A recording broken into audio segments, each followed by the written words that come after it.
ఏమంటివి మానవ జాతి నీచమా, ఎంత మాట వైతరి మనకు వెంటాడి వేధించి ముప్పుతిప్పలు పెట్టి మీ ధర్మ సూత్రమును మంట గడిపి పతి ప్రాణము దక్కించుకున్న నారిమణి సావిత్రిదే జాతి మానవ జాతి. తన భక్తితో సాక్షాత్ పరమశివుని ప్రత్యక్షము గావించి తన పాసము సైతం గడ్డిపోచగలించి ప్రాణహరులైన మిమ్ములనే ప్రాణభయంతో పరుగులెత్తించిన పసివాడు మార్కండేయుడిదే జాతి మానవ జాతి.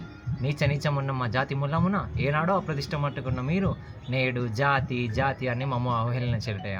ఎంత వివేకం, ఎంత కుతంత్రం, ఎంత కుసంస్కారము. నేటి నుంచి దేవుడు అధికుడు నరుడు అదము నక్కించబావని కూకటి వేరుతో సైతం పెకిలించి వేసదా.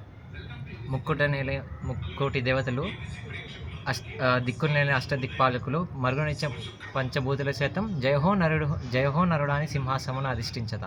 స్వర్ణ మణిమయ రత్న కలంకృతమైన ఈ సభా మందిరమున అకుంఠిత సేవ పరిరక్ష ఈ సమూహ మధ్యమున భూతన ప్రేషచ ఈ సమూహ మధ్యమున సర్వదా శతదా సహస్రద పాప పంకిలమైన కుల మతి జాతి కూపమును సమూహముగా శాశ్వతముగా ప్రేక్షలు గావించగా. Any doubts?